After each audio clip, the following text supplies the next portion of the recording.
Hello friends, welcome back to my channel. My name is Justina and here I like to make, create, and inspire fun art things with you through my DIYs.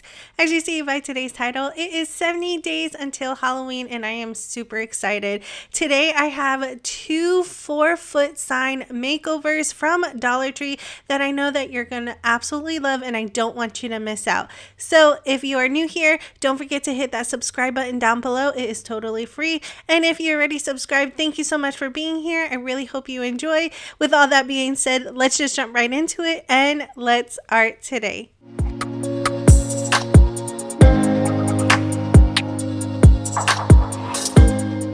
In today's DIYs, I have two of these practice kindness signs that you can find at Dollar Tree in their plus section. They were $5 each, but I bought these about 2 years ago and I have the perfect DIY to do them for you today. This is so simple and easy. All you need is just paint on hand and these signs and you have a great DIY. The first thing I needed to do was tape off sections of my sign. I'm just using some masking tape. Once again, you could purchase that at Dollar Tree as well, or you can just use regular tape or just eyeball it if you want to. This really helps me get the paint really straight and have those really nice crisp lines. So I'm going to cut off 3 sections here, but then I changed it up and made it 4 sections. Now that I have my taped areas taped off, it is now time to paint. I'm going in with my Folk Art Home Decor chalk paint in the color Irish Green for the top section. Now each section gets 2 coats of paint so everything is nice and opaque. Now to be fair, I should have sanded down the sign a little bit because some of those letters are raised and you can see it through the paint, but I do not mind. So if you mind that, I suggest sanding it down first. Next, for the second section, I'm going in with my Folk Art Home Decor chalk paint in the color Castle and cover the whole middle section with that paint. All of these will be the base colors and then I will gradually add more details on top of it so you can be as messy as you like. Here, it doesn't have to be perfect. After I was done with that, I did move down to the next section and I started off with this really gray brown color, but it wasn't the color I quite wanted, so I added yellow into it to make it more of a brown color and just kept mixing until I liked how it looked. I did have to remove some of that tape so that I can bring the paint all the way up to the gray line and make sure that everything was nice and even. And then after I was done with that, I'm just going in with some black acrylic paint for the bottom section. Once again, I did give everything 2 coats of paint before moving on to the next set of details that I lay on top of the first coat. Now, when I paint, I do bounce back and forth a lot, so you're going to see me go from one section to the other. So moving back to the top of the section, I am going to start making some triangular pieces as you see here because this is going to turn into a Frankenstein sign. So this is technically his hair. I give it 2 coats and then I go down and start working on his pants. I go in with some black acrylic paint and I'm painting on the little details that you would on pants, which is the little pockets and the crease in the middle.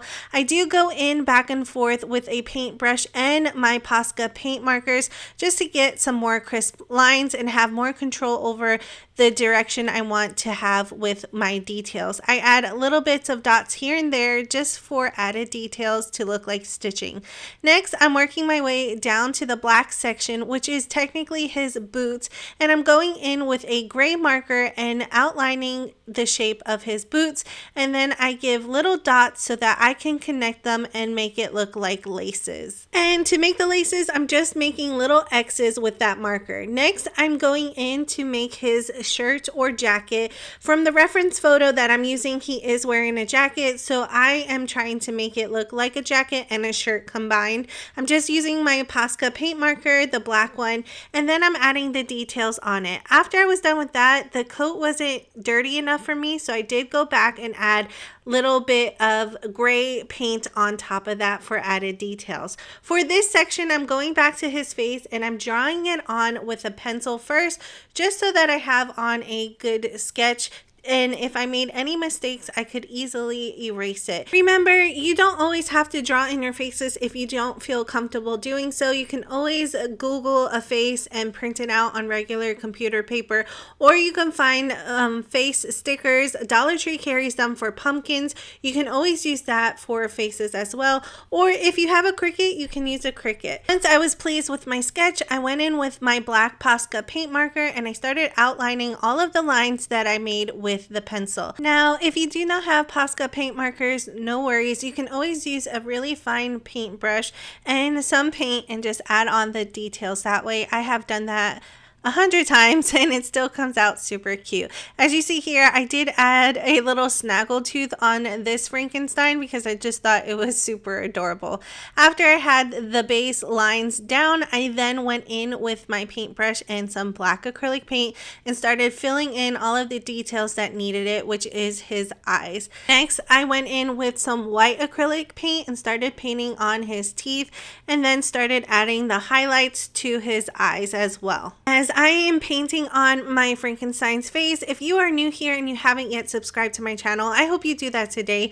All you have to do is click on the big red subscribe button down below. It is totally free, but don't forget to click on the bell notification so that YouTube can always notify you every time I upload a new video. Plus, I would love for you to be part of our virtual art family here. After I was done painting on the highlights, I wanted to add more details to this Frankenstein. So I found some of these old bolts in old toys that my children have, and I wanted to use them for his bolts.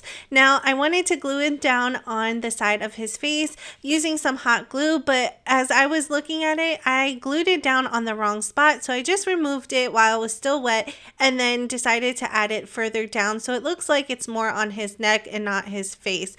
I do remove that hot glue later. After I was done with that, I still wanted to add a little bit more, so I found some pool noodles that were cut in half and I just evened them out to create his arms. Before I attach them, I needed to match the paint that is on his coat, so I'm taking my Folk Art Home Decor chalk paint in the color Castle and I'm going to paint the pool noodle. Then I will paint the inside using some regular black acrylic paint and then place it outside so that it had time to completely dry.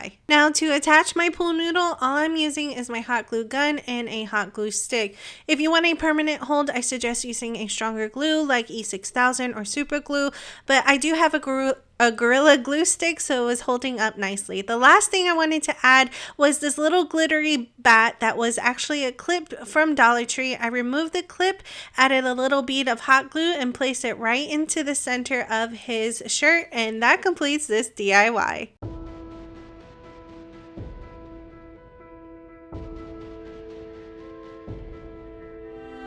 I absolutely love how my little Frankenstein turned out. He is super cute and he's not really little. He is 4 foot tall and I think it's just absolutely adorable. Remember, you can customize this however you like. If you don't want to make a Frankenstein, you can do something completely different. But I just thought this was so awesome. Now you can put this on your front porch. You can have it around your fireplace. I loved it so much. I had to make a second one, and that brings us to our second DIY. Once again, like I said, I had 2 of these signs. I already taped it off, and this sign has 3 sections. On the first section, I went in with my Folk Art Home Decor chalk paint in the color Oatmeal for the face this time. Once again, I gave everything 2 coats of paint to make sure that everything was nice and covered. This is just the base coat before adding on more details on top of it, so I wanted to make sure everything was nice and covered. After I was done with that, I moved on to the second section, which is going to be the body, and once again, I give everything 2 coats of paint. This time I'm using my Waverly chalk paint in the color Snow White. After I was done painting on that section, I moved down to the lower section, which is going to be the feet again. Once again, I am using just regular black acrylic paint. I believe this is Apple Barrel if you're interested into knowing which brand it is. Once I was done with that, I moved my way back up to the top to start painting on the hair. I'm using that same black acrylic paint and globbing it on because I was impatient and my paint didn't dry completely, so it was smearing, but I do even it out later. I make little triangle shapes, and then I try to shape it out even more because this one is going to be a female. If you know who it is, leave me a comment down below. While my hair was drying, I then moved back down to the dress part and I started dry brushing some gray and black acrylic paint all over the dress because it was just too white and I wanted this to look more dingy and dirty. Once again, I'm using my Folk Art Home Decor chalk paints. Next, I'm drawing in the shoes using a Posca paint marker in a gray color. I make little rounded edges for the fronts of the shoes, and then for the shoelaces I'm making little X's. Once I was done with that, I wanted to sketch on my face. Once again, I'm just using a pencil at first just in case I make any mistakes I can erase it, and I try to make it as similar as Mr. Frankenstein himself just so it looks like they are a matching pair. Once I had my sketch where I liked it, I then took a black Posca paint marker and started outlining all of my sketch that I have laid down. I make sure to get all of the details. Now, this is where it's okay even if you still mess up because I fill it in with black acrylic paints and I can always paint over it and start again. I'm just outlining the face like I mentioned and adding all of the details, and then I will erase all of the extra parts. Once I was done with that, I took some black acrylic paint and started filling in the eyes. When I was done with that, I took some white acrylic paint and started making these little squiggly lines in the hair because yes, this is Bride of Frankenstein and I'm trying to make it as close as I can to make it look as if that is her. After I was done with that, I added more highlights to the eyes and the hair and the nose. I really just wanted to keep each face really simple for myself and just have fun with it. So that's why I went more of a cartoon look. After I was done painting on all of the highlights, I did paint the arms off camera and let them dry completely before now attaching them to her body. I'm just using hot glue. Once again, like I mentioned, if you want this a more permanent hold, I suggest using something with a stronger bond like E6000 or a super glue, but I do have a Gorilla Glue stick. When I was done with that, I added another one of these bats right to the center of her dress, and that completes this DIY. Here is how my Bride of Frankenstein turned out, and I absolutely love it. This was super easy and simple to do. All you really need is some paint and maybe some pool noodles if you want to put on some arms like I did. I would love to know what you think about my Bride of Frankenstein down in the comment section below. That completes today's DIYs, friends. I had a blast making these and I really hope you enjoyed them as much as I did creating them. I am super excited that I have a pair and I'm more excited to start decorating with them around October time or maybe the end of September because I'm kind of feeling putting out more of my Halloween decor. If you enjoyed it as much as I did, please hit that thumbs up button. It really does help out my channel, and maybe sharing it to a friend that you know that would enjoy this video as well. Remember, if you are new here and you haven't yet subscribed, I hope you do that today. All you have to do is click on that big red subscribe button down below. It is totally free, but don't forget to click on the bell notification so that YouTube can always notify you every time I upload a new video. Plus, I would love for you to be part of our virtual art family here. If you would like to see more photos of my DIYs of today, please go check out my other socials. All of the links are down in the description box below. I have a Facebook and an Instagram page. I would love for you to go over there and say hello. If you would like to help out my channel even a little bit further, I do have a Buy Me a Coffee page. That link is also down in the description box below. I would love for you to say hello over there too. I really hope you enjoyed today's DIYs as much as I did creating them. I really had a blast. They are really simple to do, like I mentioned before, and it only takes a day to make both of these. Now, if you need some more Halloween inspiration, I'll make sure to leave a playlist down in the description box and also after this video, so don't forget to check those out when you're done. Thank you so much for watching. I really hope you enjoy, and as always, I will see you in the next one.